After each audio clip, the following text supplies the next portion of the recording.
റിലൈറ്റ് റിലേഷൻഷിപ്സിലേക്ക് സ്വാഗതം.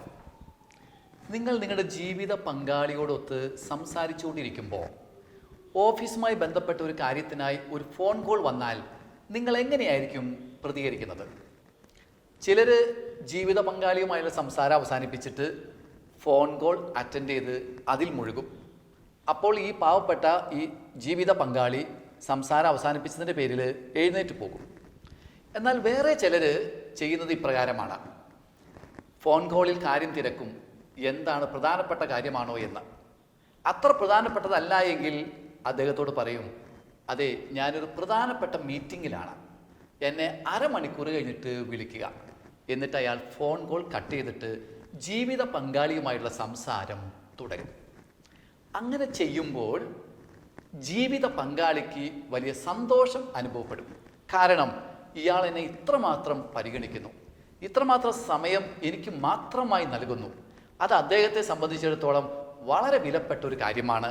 അവർ തമ്മിലുള്ള ബന്ധങ്ങൾ വളരും. ഇതിന് പറയുന്ന പേരാണ് ക്വാളിറ്റി ടൈം, ഗുണമേന്മയുള്ള സമയം. ഇന്നത്തെ കാലഘട്ടത്തിൽ എല്ലാവരും തിരക്കിലാണ്. ജോലി സംബന്ധമായ തിരക്ക് ഒരു വശത്ത്, ഇനി വീട്ടിൽ വന്നാൽ തന്നെ സോഷ്യൽ മീഡിയ അല്ലെങ്കിൽ അത് വേറെ വിധത്തിലുള്ള ഗാഡ്ജറ്റ്സ്, ഇതിൻ്റെ എല്ലാം തിരക്ക് വേറൊരു വശത്ത്. സംസാരിക്കുമ്പോൾ തന്നെ നേരെ ശ്രദ്ധിക്കാൻ കഴിയാത്ത വിധത്തിൽ നമ്മൾ നമ്മുടെ പദ്ധതികളിലൊക്കെ മുഴുകിയിരിക്കുകയാണ്. അങ്ങനെയുള്ളൊരു സന്ദർഭത്തിൽ ക്വാളിറ്റി ടൈം പരിശീലിക്കുന്നത് ബന്ധങ്ങളെ വളർത്താൻ വളരെ നല്ലതാണ്. 4 കാര്യങ്ങൾ അതിൻ്റെ ഭാഗമായിട്ട് ശ്രദ്ധിക്കണം. ഒന്നാമത്തെ കാര്യം, ക്വാളിറ്റി ടൈം എപ്പോഴും മുഖത്തോട് മുഖം നോക്കി, കണ്ണിലേക്ക് നോക്കി സംസാരിക്കുന്ന രീതിയിലായാലാണ് അത് ഫലപ്രദമാകുന്നത്. നമുക്കറിയാലോ, നമ്മളൊരാളുടെ കണ്ണിലേക്ക് നോക്കി സംസാരിക്കുമ്പോൾ നമ്മുടെ മുഴുവൻ ശ്രദ്ധയും അയാൾക്ക് നൽകുകയാണ് ചെയ്യുന്നത്. നമ്മൾ നമ്മുടെ ലോകത്തുനിന്ന് പുറത്തു കടന്ന് നമ്മുടെ ചിന്തകൾ അല്ലെങ്കിൽ നമ്മുടേതായ വിചാരങ്ങൾ, വികാരങ്ങൾ അതൊക്കെ മാറ്റി നിർത്തിയിട്ട് അയാളിലേക്ക് പൂർണ്ണമായ ശ്രദ്ധ കൊടുക്കുകയാണ് ചെയ്യുന്നത്. കണ്ണിലേക്ക് നോക്കി നമ്മൾ സംസാരിക്കണം.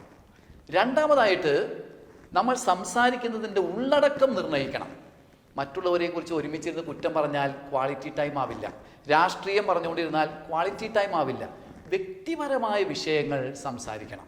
ഒരു ദിവസം നമ്മൾ അനുഭവിക്കുന്ന വികാരങ്ങൾ, നമ്മുടെ അനുഭവങ്ങൾ, നമ്മുടെ ചിന്തകൾ, നമ്മുടെ സ്വപ്നങ്ങൾ, ഇതാണ് ജീവിത പങ്കാളിയുമായിട്ട് ക്വാളിറ്റി ടൈമിൽ പങ്കുവെക്കേണ്ടത്.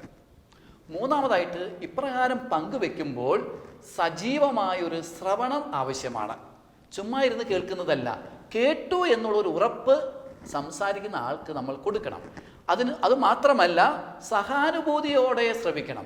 ഒരാൾ സംസാരിക്കുമ്പോൾ ആ സംസാരത്തിൻ്റെ പുറകിലുള്ള വികാരം തിരിച്ചറിയുകയും ആ വികാരം നമ്മൾ എടുത്ത് വീണ്ടും പറയുകയും ചെയ്യുമ്പോൾ അദ്ദേഹത്തിന് തന്നെ മനസ്സിലാക്കി എന്നൊരു തോന്നൽ വരും. അങ്ങനെ സഹാനുഭൂതിയോടെ വേണം ശ്രവിക്കാനായിട്ട്. നാലാമതായിട്ട്, തിരക്കുള്ള ഈ കാലഘട്ടത്തിൽ അനുദിനം ഒരു 15 അല്ലെങ്കിൽ 20 മിനിറ്റ് നമ്മൾ ഇതിനു വേണ്ടി മാറ്റിവെക്കണം. ഇപ്രകാരം ബോധപൂർവം തന്നെ സമയം മാറ്റിവെച്ചാലാ ഇത് സാധിക്കുകയുള്ളൂ. കാരണം നമ്മളെല്ലാവരും തിരക്കുള്ളവരാണ്. ബോധപൂർവം തന്നെ ജീവിത പങ്കാളിയോടൊത്ത് ഇപ്രകാരം ഒരു 20 മിനിറ്റ് ചെലവഴിക്കാൻ സാധിച്ചാൽ ബന്ധങ്ങൾ വളരും. ക്വാളിറ്റി ടൈം ഇന്നത്തെ കാലഘട്ടത്തിൽ ഒരു കുടുംബത്തിൽ വളരെ വളരെ പ്രധാനപ്പെട്ടതാണ്. ഈ 4 കാര്യങ്ങൾ നമുക്ക് ശ്രദ്ധിക്കാം. നമ്മുടെ ബന്ധങ്ങൾ ഊഷ്മളമാകും. ബന്ധങ്ങളെ വളർത്തുന്ന മറ്റൊരു വിഷയവുമായിട്ട് അടുത്ത ശനിയാഴ്ച നമുക്ക് വീണ്ടും കാണാം.